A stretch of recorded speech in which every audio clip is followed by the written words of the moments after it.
Hello, welcome to Frank Talks. ఆవిడ ఒక energy. ఆవిడని చూస్తున్నంతసేపు ఒకలాంటి హ్యాపీనెస్ వస్తుంది. కొంచెం విమెన్‌గా మనం డీలా పడినప్పుడు ఆవిడని చూడగానే బతికేద్దాం అని అనిపిస్తుంది. సో, మన Frank టాక్స్‌లో thanks for taking time out and opening up ma'am. అంటే నేను మాట్లాడతా ఫ్రాంక్‌గా అని చెప్తున్నందుకు చాలా చాలా thanks. Thanks for this time doctor Thank you so Shilpi Reddy much. గారు. మీ పేరు డాక్టర్ శిల్పిరెడ్డి గారు అని అక్కర్లేదు. మొహం చూస్తేనే తెలిసిపోతుంది అది. మ్యామ్, యువర్ వాయిస్ ఇందాక మీరు చెప్పారు. పక్క రూమ్‌కి కూడా వినిపిస్తుంది. I will say strong personality. ఇప్పటి జనరేషన్‌లో మెన్ స్ట్రాంగ్ పర్సనాలిటీని హ్యాండిల్ చేయగలుగుతున్నారా మ్యామ్? చేయలేరు. ఏ గొడవ వచ్చినా ఫస్ట్ మెల్లిగా మాట్లాడు అంటారు. అవును. మాట గొంతు అనేది నాకొచ్చిన దాన్ని ఏమంటారు హెరిడిటరీగా వచ్చింది. సో అది ఒకరి కోసమో ఇంకొకరి కోసమో వేరేలాగా ఉండదు. అవును. అన్ని సిచ్యువేషన్స్ లో ఒకేలాగా ఉంటుంది. అవును. సో ఒకసారి మెల్లిగా మాట్లాడి, ఒకసారి గట్టిగా మాట్లాడి, ఒకసారి వేరేలాగా మాట్లాడడం నా వల్ల కాదు. Yes. Yes. This is your personality. Yes, it's my Can- personality. కానీ మీరు అంటారు many men cannot handle strong women. Absolutely. ఆ మెన్ కున్న weakness. Men only want to be strong. They can never handle strong women. Wonderful, well said ma'am.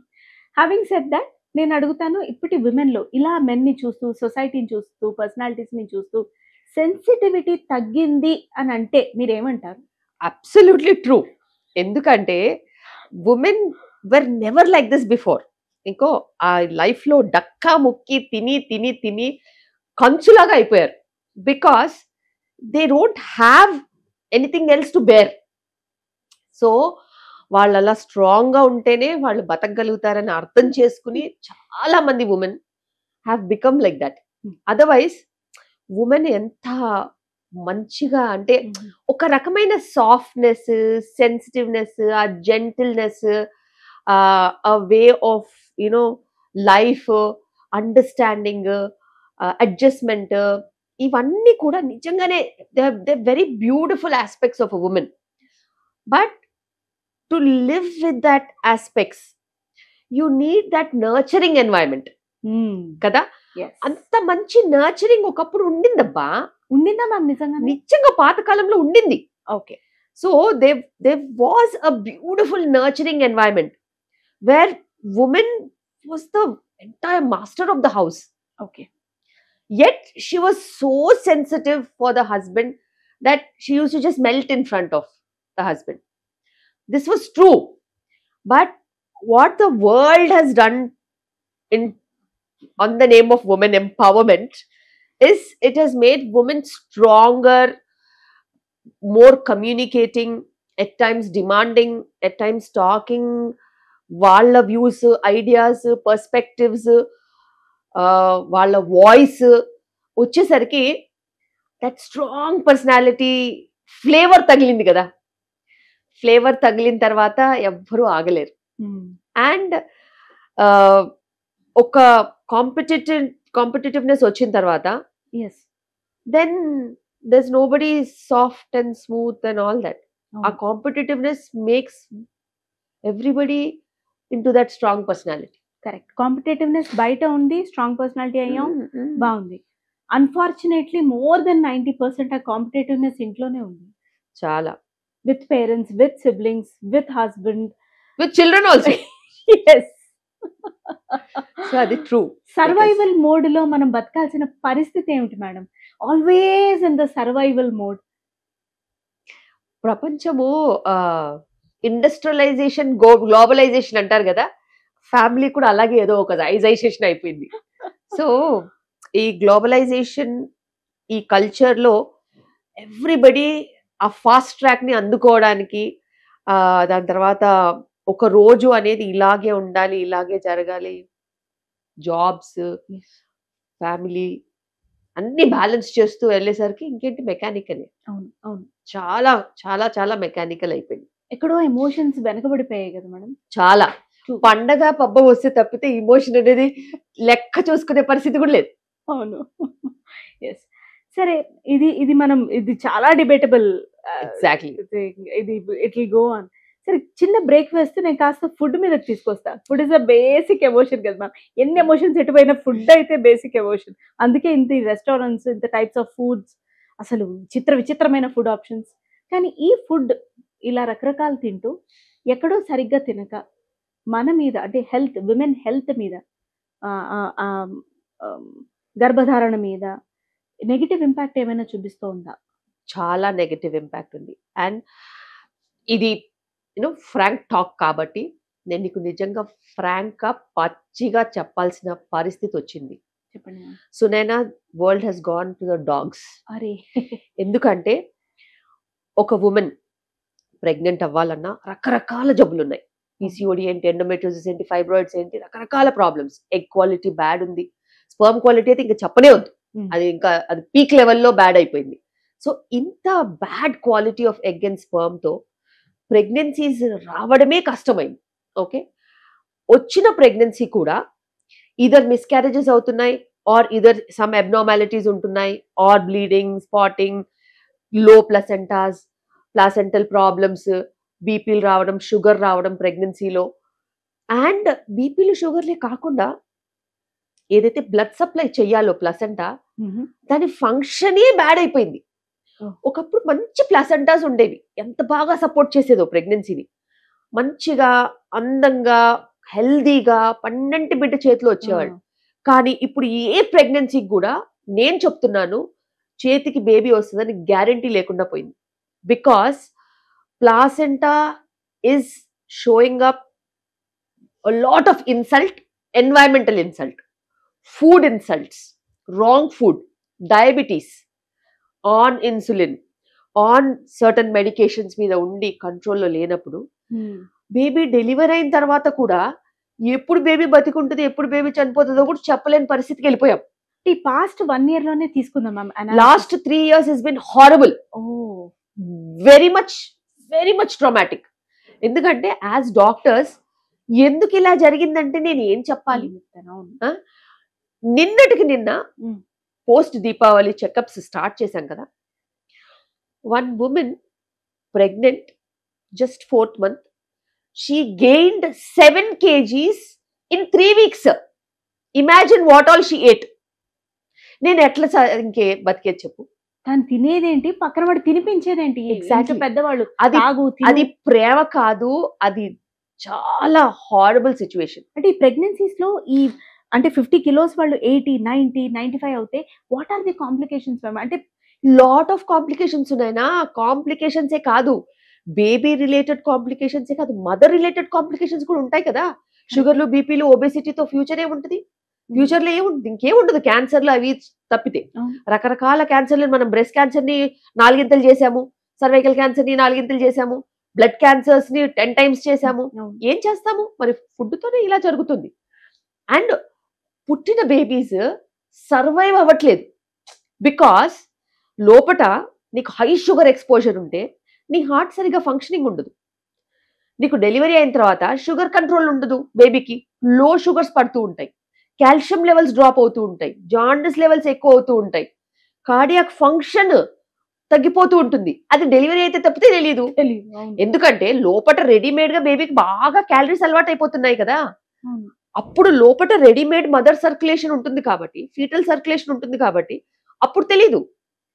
Delivery అయిన తర్వాత baby circulation set అయ్యేటప్పుడు, baby respiration set అయ్యేటప్పుడు maturity లేకపోతే lung సరిగ్గా ఉండదు, under functioning ఉంటుంది. లంగ్ సరిగ్గా లేకపోతే హార్ట్ సరిగ్గా ఉండదు.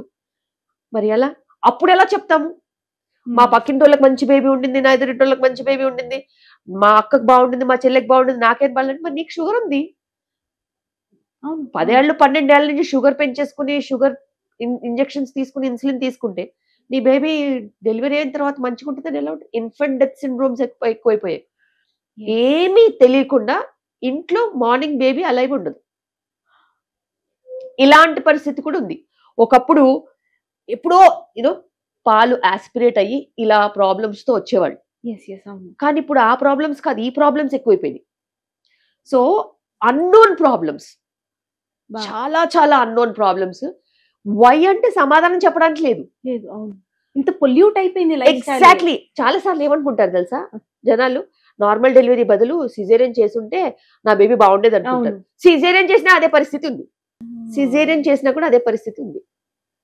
అండ్ అడపా జరిగే విషయాలు ఇప్పుడు చాలా ఫ్రీక్వెంట్ గా normalcy not able to digest. As an obstetrician is a shock. సంవత్సరానికో 2 సంవత్సరాలకు ఒక్కసారి జరిగే ఇన్సిడెంట్ నెలకు ఒక్కసారి జరిగితే ఎలా ఉంటుంది? ఎవరైనా ఎలా తట్టుకుంటారు, ఎవరైనా ఎలా ఎక్స్ప్లెయిన్ చేస్తారు? మళ్ళీ దానికి తోడు ఏ అడ్వర్స్ ఈవెంట్ జరిగినా వాళ్ళ వైపు స్టోరీ రాయరు. Doctor is bad, NIC is bad, they did not take care of me. ఏంటి? What care should a doctor do? A doctor can give you prescription, can give you food advice, can talk about health and wellness, can delivery you on time, can give some outcome which is there in my hands. నువ్వు ఇష్టం వచ్చింది తిని పండక్కి పబ్బానికి తిరిగి ఇష్టం వచ్చిన food తీసుకుని ఇష్టం వచ్చినట్టు వెయిట్ గెయిన్ అయ్యి షుగర్ కంట్రోల్ లేకుండా ఎంత మొత్తుకున్నా కూడా అదే మాదిరిగా తింటారు. మిడ్ నైట్ లో ఐస్ క్రీమ్స్ కూడా తింటారు. క్రేవింగ్స్ అంటారు. హస్బెండ్స్ అయితే అసలు తొక్కేస్తారు, నువ్వు తెస్తావా లేదా అంటే. Even well educated husband is not able to stop an empowered wife అన్నట్టు అది పరిస్థితి. అండ్ ఇప్పుడు చాలా చాలా చాలా బ్యాడ్ ఉంది సిచ్యువేషన్. ఇది కాదు సునైనా, 10 ఏళ్లలో ఎన్ని స్కూల్స్ లో ఎంతమంది పిల్లలు డయాబెటిక్ అవుతారో నువ్వు చూడు. స్కూల్స్ లో ఎగ్జాక్ట్లీ. బికాస్ 70 years అప్పుడు డయాబెటీస్ వచ్చినప్పుడు ఎవరు పట్టించుకోలేదు, ఏజ్ రిలేటెడ్ అనుకున్నారు. 50 years కి వచ్చింది, ఓకే ఒబెసిటీ రిలేటెడ్ అనుకున్నారు. 30 years కి వచ్చింది, ప్రెగ్నెంట్ మదర్స్ కి వచ్చింది. నెక్స్ట్ ఎవరికి వస్తుంది? పిల్లలకి. 10 years పిల్లలకి వస్తుంది. బికాస్ వాళ్ళకి ఒక పని లేదు, కూర్చోబెట్టి గ్యాడ్జెట్స్ ఇస్తున్నారు. Intrauterine when the mother is pregnant, she is diabetic, she is overweight, she is obese. So genetic గానే డయాబెటిక్ టెండెన్సీ ఇస్తున్నాము. ఇచ్చి మనం వాళ్ళకి బాగా ఫుడ్, ఎప్పుడు ఇంకా ఒక్క పూట ఫుడ్ తినకపోతే అందరూ హడావిడి చేస్తారు. బేబీ తినలేదు తినలేదు తినలేదు తినలేదు అని. ఎంత అని తింటారు, ఎందుకని తినాలి నాకు అర్థం కాదు. బిడ్డకు ఆకలిద్దిగా, బిడ్డ పని చేస్తే బిడ్డకు ఆకలి అవుద్ది. అట్లా కాకుండా ఒక ఎపిడెమిక్ లాగా రానుంది నెక్స్ట్ కపుల్ ఆఫ్ ఇయర్స్ లో. అది మనం చూస్తాం. చూసి కరెక్షన్ చేసుకుంటే మళ్ళీ 10 ఏళ్ళు వెయిట్ చేయాలి దాన్ని సెట్ చేయడానికి. అవునా? అవును కదా, అంతే కదా మ్యామ్. సో మన కళ్ళ ముందు ఇంత అన్యాయం జరుగుతున్నా కూడా, డాక్టర్స్ ఎంత మొత్తుకున్నా కూడా, నేనైతే చాలా చాలా పర్టికులర్ ఫుడ్ గురించి కానీ, వ్యాయామం గురించి కానీ, లైఫ్ స్టైల్ గురించి కానీ చాలా అడ్వకేట్ చేస్తాను. కానీ ఫాలో చేయట్లేదు సునైనా. అవునవును, they are not following. Follow చేయట్లేదు. And luckily, very luckily 80% of people will not be impacted because they had a good gene when they were inside their mothers. But 20% of people, because of various reasons, are getting impacted, severely impacted. అంటే వాళ్ళకి repair చేయలేని trauma అవుతుంది. దానికి వాళ్ళే బాధ్యులు అని వాళ్ళు ఒప్పుకోవట్లేదు. అవును. ఎంతసేపు నన్నంటే నేనేం చేస్తాను, లేకపోతే పీడియాట్రిషియన్స్ న్యూరోటాలజిస్ట్ అయినా వాళ్ళేం చేస్తారు, ఎవరేం చేయలేము. ఇప్పుడు ఉన్న బేబీ చూడు, ప్రీటర్మ్ డెలివరీస్ ఎన్ని అవుతున్నాయి, కళ్ళ ముందే చూస్తున్నావు కదా. ఎందుకు అవుతున్నాయి? డాక్టర్స్ వల్ల అవుతున్నాయా? కాదు.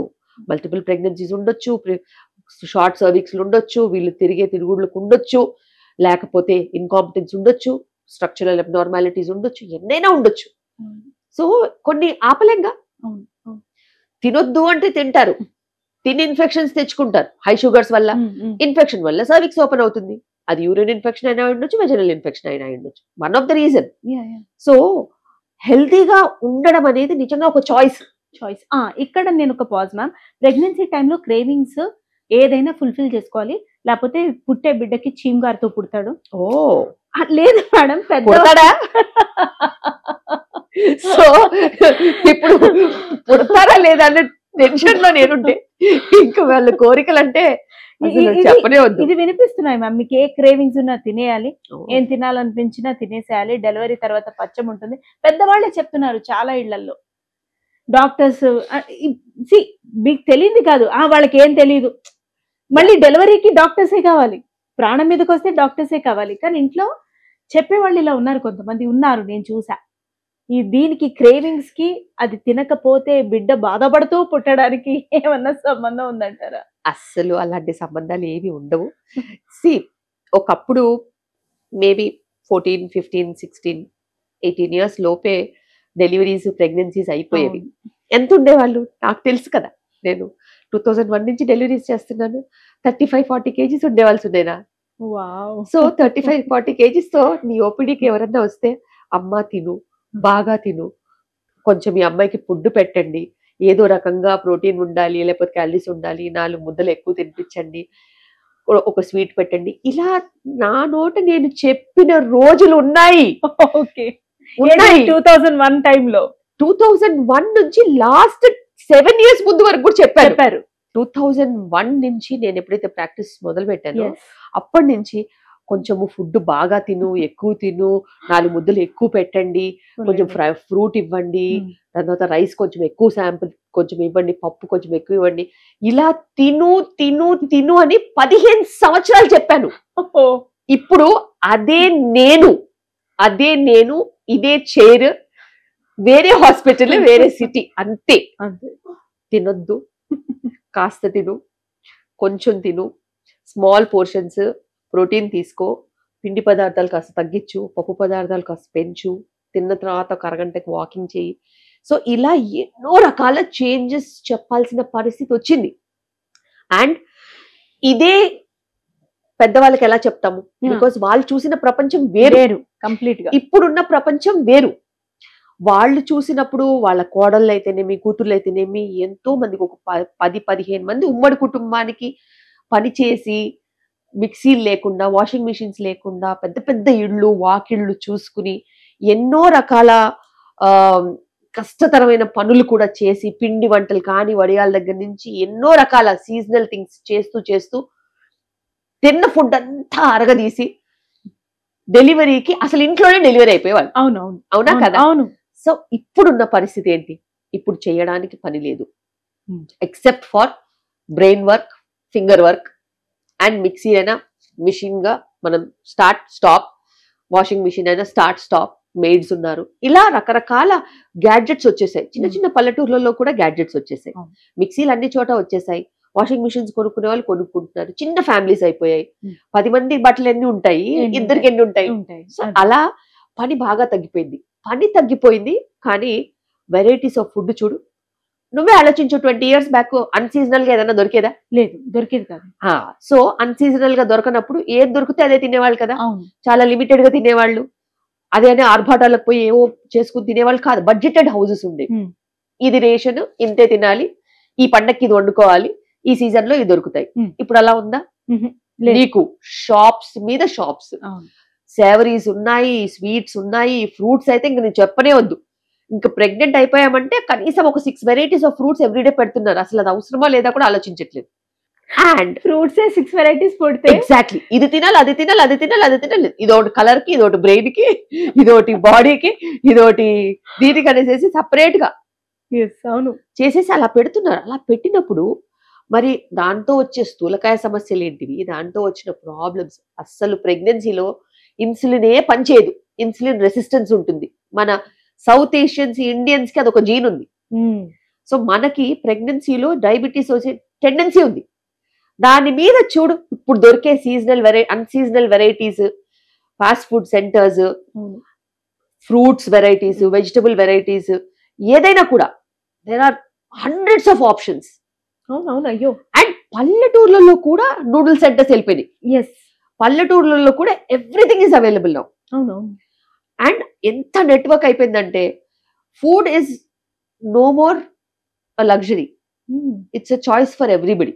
అండ్ ప్రెగ్నెన్సీ అన్న తర్వాత దే ఆర్ ప్యాంపర్డ్, అంటే pampered. అపురూపం.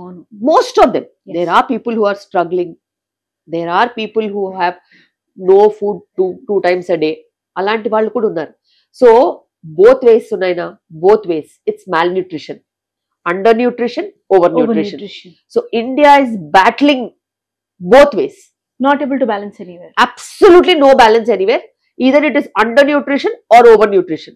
And undernutrition, at least we can understand, okay, poverty is there, food is not there, government is trying to do something. Anganwadi centres ఉంటుంది, ఎగ్స్ ఇస్తారు, ప్రోటీన్ పౌడర్స్ ఇస్తారు, counselling చేస్తారు, పిల్లల్ని చూసుకుంటారు. ఇలా రకరకాలవి గవర్నమెంట్ స్కీమ్స్ ఉన్నాయి.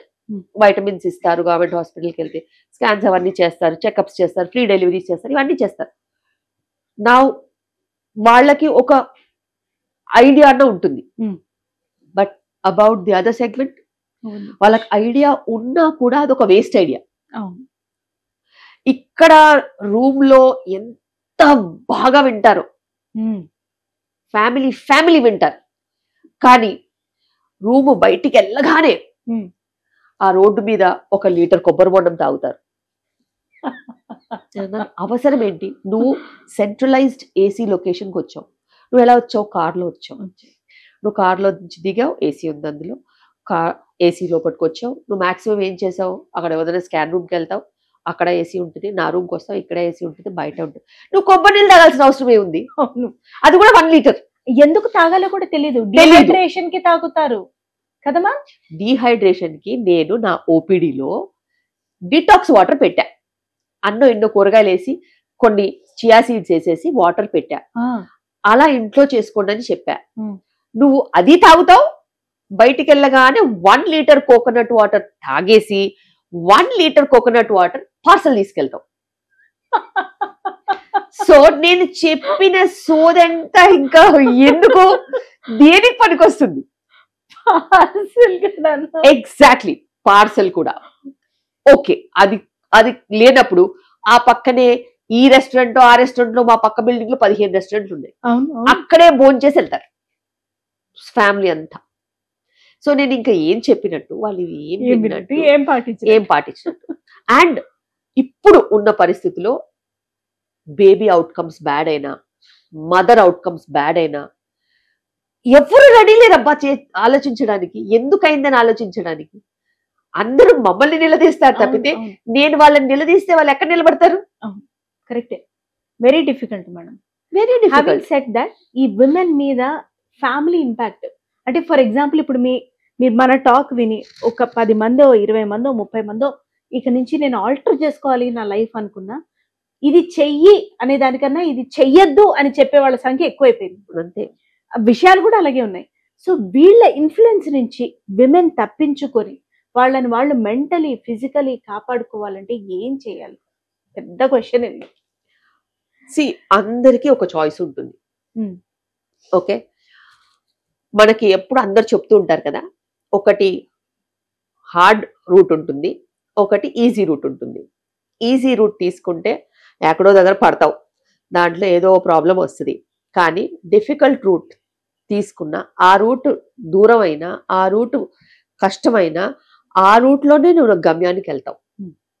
అదే పాటించాలి ఎప్పుడైనా. కానీ మన నాలుక నిజంగా చెడ్డది, ఎందుకంటే దానివల్ల మనకి రకరకాల రోగాలు వస్తాయి. ఓకే, దానివల్ల రకరకాల ఇమోషనల్ అదర్ ప్రాబ్లమ్స్ కూడా వస్తాయి by talk or what ever. So you have to control the tongue, at least control it. Taste కోసమని అనవసరంగా తినొద్దు. మనం ఏమి తినాలనుకుంటామో యాక్చువల్లీ నీడెడే తినాలి. అండ్ తిన్న ఫుడ్కి న్యాయం చేయాలి. ఇప్పుడు ఎవ్వరూ న్యాయం చేయట్లేదు. ప్రెగ్నెంట్ ఉమెన్ అంటే కనీసం కాళ్ళు కూడా కింద పెట్టనివ్వట్లేదు. ఇంకెలా తిన్న ఫుడ్కి న్యాయం ఎలా జరుగుతుంది? ఒక 8 hours to 10 hours నువ్వు కూర్చొని పని చేస్తే నీకు ఏం బర్న్ అవుతుంది? ఎంత క్యాలరీస్ బర్న్ అవుతాయి? నువ్వు ఫిజికల్గా అసలు ఫిట్నెస్ ఉంటుందా? వెన్నుముక ఏమైపోవాలి?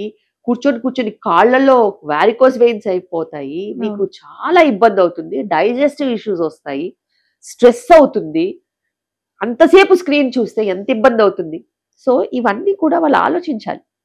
అండ్ ఇది ఒక రోజుతో పోయేది కాదు, ఇట్స్ డిసిప్లిన్. అండ్ డిసిప్లిన్ చాలా చాలా చాలా ఇంపార్టెంట్. నీకు రిజల్ట్స్ రావాలంటే నీకు డిసిప్లిన్ ఉండాలి.